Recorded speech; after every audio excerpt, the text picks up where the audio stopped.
Good morning વિદ્યાર્થી મિત્રો. દેશભક્ત જગડુસા. લેખક છે રમણલાલ સોની. તેમનો જન્મ 1908, મૃત્યુ 2006. તેમનો પરિચય. રમણલાલ પીતાંબરદાસ સોનીનો જન્મ અરવલ્લી જિલ્લાના મોડાસાના તાલુકાના કોકાપુર ગામમાં થયો હતો. બંગાળી ભાષા અને સાહિત્યનો તેમને ગાઢ પરિચય છે. રવિન્દ્રનાથ ઠાગુર અને શરદબાબુના ઘણા પુસ્તકોનો તેમણે ગુજરાતીમાં અનુવાદ કર્યો છે. વિશેષ તેઓ બાળકાવ્યો, બાળ વાર્તાઓ અને બાળ નાટકોના સર્જક તરીકે જાણીતા છે. તેમની સાહિત્ય સેવા માટે 1996માં રણજીતરામ સુવર્ણચંદ્રક અર્પણ કરવામાં આવ્યો છે. વિશ્વની લોકકથાઓ, ગ્રીસનો લોકકથા ભંડાર, સતસાગર વગેરે તેમના જાણીતા પુસ્તકો છે. આખાય રાજ્યની આપત્તિમાં રાજા અને પ્રજા સમજપૂર્વક અને ધીરજપૂર્વક ઉકેલ લાવે તો સમસ્યા હળવી થઈ જાય છે. દાનવીર ભામાશાની જેમ એક જગડુસા પણ નગરશેઠ તરીકે માનવતાવાદી અભિગમ ધરાવે છે. આપબળે એકઠી કરેલી કમાણી અને સંચિત કરેલા અનાજના કોઠારોને સંકટ સમયે પ્રજા માટે ખુલ્લા મૂકી દેનાર જગડુસાના દિલની ઉદારતાનો સરસ પરિચય લેખકે નાટકો દ્વારા કરાવ્યો છે. કે જોઈએ કે તેમનો જન્મ અરવલ્લી જિલ્લાના મોડાસા તાલુકાના કોકાપુર ગામમાં થયો હતો. બંગાળી ભાષાઓ, સાહિત્યનો તેમને ગાઢ પરિચય છે. રવિન્દ્રનાથ ઠાકુર અને શરદબાબુના ઘણા પુસ્તકોનો તેમણે ગુજરાતીમાં અનુવાદ કર્યો છે. વિશેષ તેઓ બાળકાવ્યો, બાળ વાર્તાઓ, બાળ નાટકો સર્જક તરીકે પણ તેઓ જાણીતા છે. તેમની સાહિત્ય સેવાઓ માટે 1996માં રણજીતરામ સુવર્ણચંદ્રક અર્પણ કરવામાં આવ્યો હતો. વિશ્વની લોકકથાઓ, ગ્રીસનો લોકકથા ભંડાર, સતસાગર વગેરે તેમના જાણીતા પુસ્તકો છે. આખાય રાજ્યની આપત્તિમાં રાજા અને પ્રજા સમજપૂર્વક અને ધીરજપૂર્વક ઉકેલ લાવે તો સમસ્યા હળવી થઈ જાય છે. દાનવીર ભામાશાની જેમ એક જગડુસા પણ નગરશેઠ તરીકે માનવતાવાદી અભિગમ ધરાવે છે. આપબળે એકઠી કરેલી કમાણી અને સંચિત કરેલા અનાજના કોઠારોને સંકટ સમયે પ્રજા માટે ખુલ્લા મૂકી દેનાર જગડુસાના દિલની ઉદારતાનો સરસ પરિચય લેખકે નાટકો દ્વારા કરાવ્યો છે. કે જોઈએ કે દાનવીર ભામાશાની જેમ શાહ સોદાગર જગડુસાની ઉદારતા પણ પ્રશંસનીય છે. આપબળે કમાયેલી સંપત્તિ અને અનાજથી ભરેલા કોઠારો પર પોતાનો હક નથી, પણ રાગ પ્રજાનો હક છે એમ જગડુસા માને છે. સંકટ સમયે અનાજના કોઠારો પ્રજા માટે ખુલ્લા મૂકી દેનાર જગડુસાને જોટો મળવો મુશ્કેલ છે. લેખકે એવા દાનવીર અને માનવતાવાદી દેશભક્ત જગડુસાનો આ પાઠમાં સરસ મજાનો પરિચય કરાવ્યો છે. કે જોઈએ કે સ્થળ પાટણના રાજા વિસળદેવનો દરબાર. રાજા વિસળદેવ દરબાર ભરીને બેઠા છે, પણ સૌના મોં ઉદાસ છે. આખેય દરબારમાં જાણે નિરાશાની ઘેરી છાયા ફરી વળેલી છે. રાજાની સામે રાજજોશી ટીપણું પહોળું કરીને બેઠા છે. તે આંગળીના વેઢા પર આંકડા માંડે છે.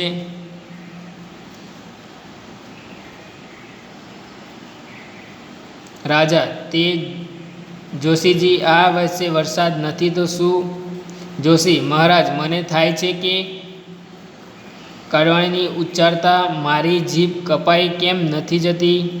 રાજા: સમજી ગયો, હું સમજી ગયો. જોશી: હવે બોલવાની જરૂર નથી. એટલામાં બહારથી ઘણા લોકોનો પોકાર સંભળાય છે. અમને ખાવાનું આપો, અમને જીવડાવો, અમે મરી જઈએ કે જોઈએ. કે રાજા વિસળદેવ દરબાર ભળીને બેઠા છે, પણ સૌના મોં ઉદાસ છે. આખાય દરબારમાં નિરાશાગીરીને છાયા ફળી વળેલી છે. રાજાની સામે રાજદોષી ટીપણું પહોળું કરીને બેઠા છે. તે આંગળીના વેઢા પર આંકડા માંડે છે.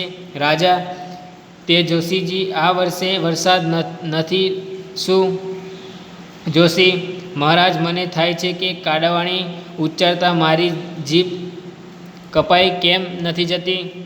રાજા: સમજી ગયો, હું સમજી ગયો. જોશી: હવે બોલવાની જરૂર નથી. એટલામાં બહારથી ઘણા લોકોનો પોકાર સંભળાય છે.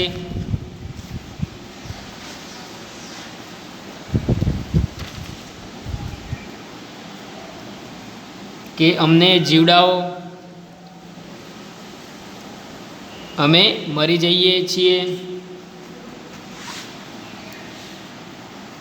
રાજા: મારી રાકડી રૈયત ભૂખે મરે છે. હવે તો એક આશા જગડુશાની રહી છે. પ્રધાનજી એમને તેડી લાવવા કચ્છ ગયા છે. આજકાલમાં આવી જવા જોઈએ. દરબાર પ્રવેશી રાજાને પ્રણામ કરીએ. મહારાજ, કચ્છના શાહ સોદાગર શેઠ જગડુશા પધાર્યા છે. પ્રધાનજી પણ સાથે છે. કે જોઈએ કે રાજા: મારી રાંકડી રૈયત ભૂખે મરે છે. હવે તો એક આશા જગડુશાની રહી છે. પ્રધાનજી એમને તેડી લાવવા કચ્છ ગયા છે. આજકાલમાં આવી જવા જોઈએ. દરવાન પ્રવેશી રાજાને પ્રણામ કરીએ. મહારાજ, કચ્છના શાહ સોદાગર શેઠ જગડુશા પધાર્યા છે. પ્રધાનજી પણ સાથે છે. રાજા એકદમ ઉત્સાહમાં આવી ગયા. એકદમ એમને અંદર લઈ આવ. દરવાન નમ્રતાથી: મહારાજ, પ્રધાનજીએ કહેવાડ્યું છે કે શેઠ જગડુશા શાહ સોદાગર છે. તેમનો સત્કાર કરવા આપ પોતે. રાજા: સમજો એમ સત્કાર માટે મારે જ શામાં જવું જોઈએ? પ્રધાનજીની વાત સાચી છે. રાજા ગાદી પરથી ઊભો થાય છે. આખી કચેરી ઊભી થઈ જાય છે. પછી રાજા જગડુશાનો સત્કાર કરવા પ્રવેશદ્વાર ભણી જાય છે. સામેથી પ્રધાન જગડુશાને લઈને આવે છે. જગડુશાને જોઈ રાજા ઝડપથી પગલાં ભરી એની સામે જાય છે. તેવી જ રીતે જગડુશા પણ ઝડપ કરે છે. બંને એકબીજાના વાલથી ભેટે છે.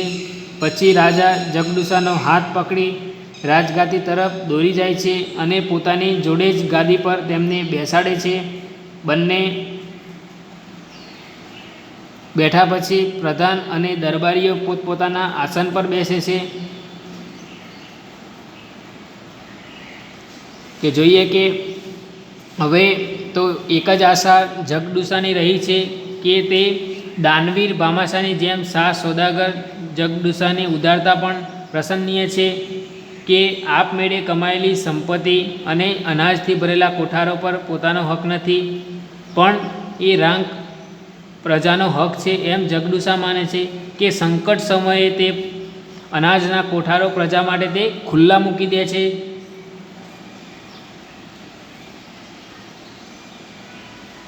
અને લેખકે કહ્યું છે કે એવા દાનવીર અને માનવતાવાદી દેશભક્ત જગડુશાનો આ પાઠમાં સરસ મજાનો પરિચય કરાવ્યો છે.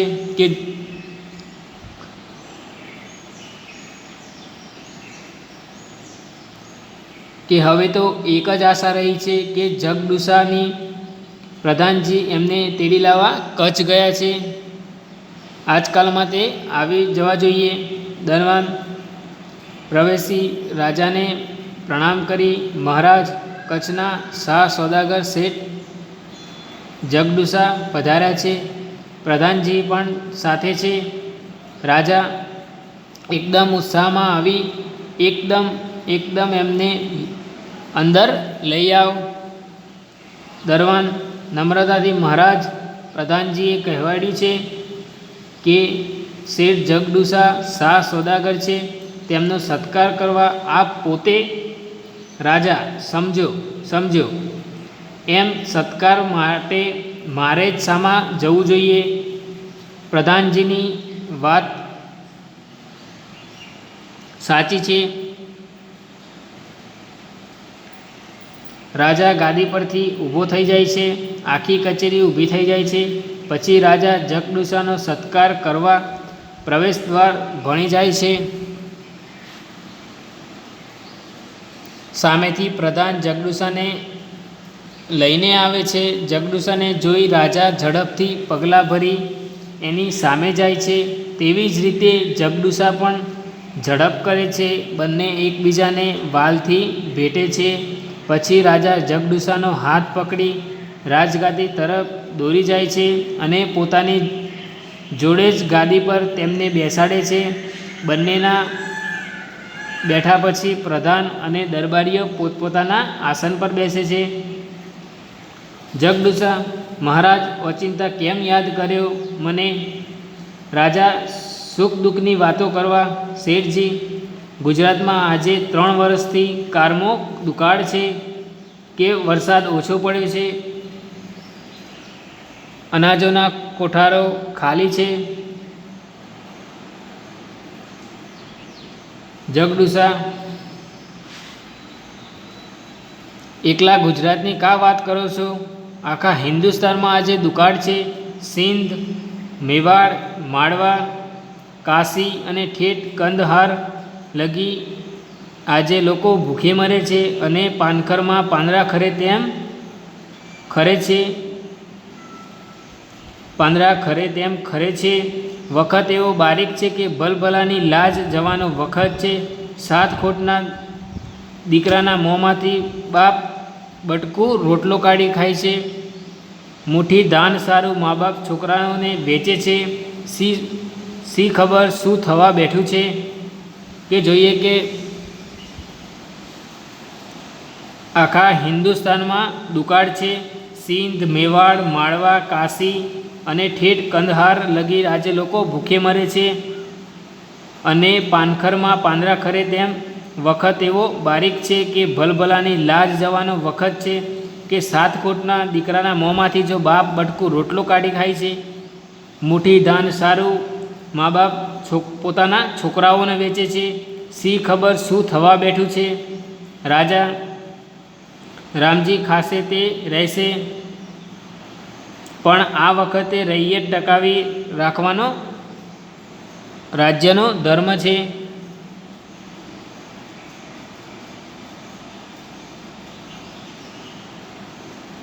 જગડુસા, આપ સરખા પ્રજાવત્સલ રાજાના મોંમાં આવા જ શબ્દો શોભે. મને એ સાંભળીને બહુ આનંદ થાય છે. મેં તો સાંભળ્યું છે કે આપે આપના દાનના કોઠારો અને ધનના ભંડાર ગરીબોને માટે ખુલ્લા મૂકી દીધા છે. જોઈએ કે મહારાજ, ઓચિંતા કેમ યાદ કર્યો મને? રાજા, સુખ દુઃખની વાતો કરવા. શેઠજી, ગુજરાતમાં આજે 3 વર્ષથી કાળમો કાળ પડે છે. જગડુસા, એકલા ગુજરાતની કા વાત કરો છો? આખા હિન્દુસ્તાનમાં આજે દુકાળ છે. સિંધ, મેવાડ, માળવા, કાશી અને ઠેઠ કંદહાર લગી આજે લોકો ભૂખે મરે છે અને પાનખરમાં પાંદડા ખરે તેમ ખરે છે. વખત એવો બારીક છે કે ભલભલાની લાજ જવાનો વખત છે. 7 ખોટના દીકરાના મોંમાંથી આજે બાપ બટકો રોટલો કાઢી ખાય છે અને મુઠ્ઠી દાન સારું મા બાપ પોતાના છોકરાઓને વેચી દે છે. સી ખબર શું થવા બેઠું છે? રાજા, રામજી રાખશે તે રહેશે, પણ આ વખતે રૈયતને ટકાવી રાખવાનો રાજ્યનો ધર્મ છે. જગડુસા, આપ સરખા પ્રજાવત્સલ રાજાના મોંમાં આવા જ શબ્દો શોભે. મને એ સાંભળીને બહુ આનંદ થાય છે કે મેં તો સાંભળ્યું છે કે આપે આપના ધાનના કોઠાર અને ધનના ભંડાર ગરીબોને માટે ખુલ્લા મૂકી દીધા છે. રાજા, મૂકી દીધા હતા, હવે એ ખાલી થઈ ગયા છે. હવે મારા ધનના ભંડાર અને અન્નના કોઠારોએ ખાલી ખમ પડ્યા છે, અને રૈયતના પેટનો ખાડો તે હજી ઊણો ને ઊણો જ છે. ધાર્યું કે ઓણ સાલ વરસાદ આવશે ને સૌ સારાવાના થશે, પણ વરસાદ આવ્યો નહીં. અધૂરામાં પૂરું તીડ પડ્યા છે. લોકો ત્રાહિમામ પોકારે છે. એટલામાં બહારથી પોકાર આવે છે કે અમે મરી જઈએ છીએ, અમને જીવડાવો, અમને જીવડાવો, અમને અનાજ આપો. કે જોઈએ કે જગદુસાએ કહે છે કે હવે જે અનાજના કોઠારો છે તે ખાલી થઈ ગયા છે. હવે મારા ધનમાં ભંડાર અને અન્નના કોઠારોએ ખાલી ખમ પડ્યા છે, અને રૈયતના પેટનો ખાડો તો હજી ઊણો ને ઊણો જ છે. ધાર્યું હતું કે સાલ વરસાદ સારો આવશે ને સૌ સારાવાના થશે, પણ વરસાદ આવ્યો નહીં. અધૂરામાં પૂરું તીડ પડ્યા છે. લોકો ત્રાહિમામ પોકારે છે. એટલામાં બહારથી અવાજ આવે છે કે અમે મરી જઈએ છીએ, અમને જીવડાવો, અમને જીવડાવો, અમને અનાજ આપો. જગદુસા બહારનો અવાજ સાંભળી ભૂખ્યા ગળામાંથી પૂરો અવાજ પણ નથી નીકળતો. રાજા, વસ્તીનું આ દુઃખ એ મારું દુઃખ છે, પણ નિવારણાનો કોઈ રસ્તો મને દેખાયો નહીં. ત્યારે હું મૂંઝાયો. એ વખતે મને તમે યાદ આવ્યા. જગદુસા નવાઈ પામી. હું યાદ આવ્યો કેવી રીતે? રાજા, મારા સાંભળવામાં આવ્યું છે કે પાટણમાં જગદુસાની માલિકીની કેટલીક અનાજોની વખારો છે.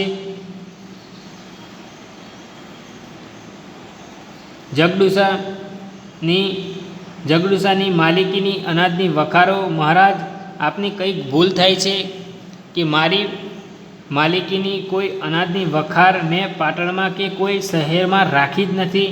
રાજા, તો અમે સાંભળ્યું એ શું? જગદુસા, કંઈક સમજફેર હશે મહારાજ, કારણ કે વખારો મારી ખરીને. રાજા નવાઈ પામી. વખારો આપની છે અને છતાં એ આપની માલિકી નથી એમ આપનું કહેવું છે. જગદુસા, વાત એમ જ છે કે વખારો મારી છે એ વિશે કંઈ શંકા નથી. રાજા, અને એ વખારોમાંનું અનાજ? જગદુસા, એ અનાજ મારું નથી. રાજા હતાશ બની જઈ, એ અનાજ તમારું નથી તો શું તમે એ કોઈને દઈ દીધું છે? કોને દીધું છે? ક્યારે દીધું છે? હું તમને એના મોં માગ્યા દામ આપત. જગદુસા, એ અનાજ મારું નથી એ નિશ્ચિત છે. એમ મેં કોને કીધું અને ક્યારે દીધું એ જાણવું હોય તો એમ કરો ને કે એ વખારો ખુલાવી એની તપાસ કરાવો ને. રાજા, કેવી રીતે ખબર પડશે? જગદુસા, એમ જ ખબર પડશે. દરેકે દરેક વખારની અંદર ભીતપત્ર પર તાંબા પત્રમાં લેખ લખાવીને જડાવેલો છે. તેમાં એ અનાજના માલિકનું નામઠામ બધું લખેલું છે.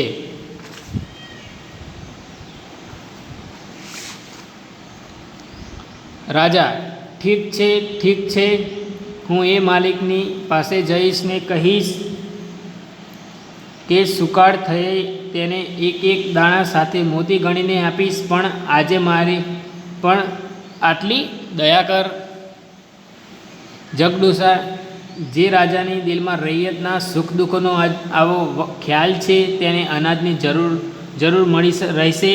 રાજા, મળી રહેશે. કોટવાલજી, જાઓ, વખારોનો ઉગાડો અને લેખ અહીં લઈ આવો.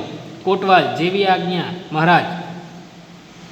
જવાનું કરે છે. જગદુસા, મહારાજ, આપે આટલી તકલીફ લેવાની કંઈ જરૂર જ નથી. હમણાં જ મારા માણસો લેખ લઈને અહીં આવશે. મેં ક્યારનાએ તેમને ત્યાં મોકલી દીધા છે. એટલામાં હાથમાં તાંબાપત્રું લઈને એક માણસ સભામાં દાખલ થાય છે. બધાની તેની સામે જોઈ રહે છે. પહેલાં એ રાજાને અને પછી જગદુસાને પગે લાગે છે અને પત્રો જગદુસાના હાથમાં મૂકે છે. જગદુસા એ પત્રો રાજાના હાથમાં મૂકે છે.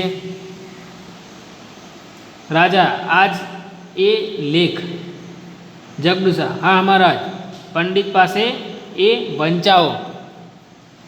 રાજા: પંડિતજી, લો આ લેખ વાંચો. પંડિતજી ઊભા થઈને આગળ આવે છે. ઉગાડા ડીલ પર ઉપરણો અને માથે પંડિત શાહી પાઘડી શોભે છે. રાજાની સામે આવી પ્રણામ કરી પત્રો હાથમાં લે છે.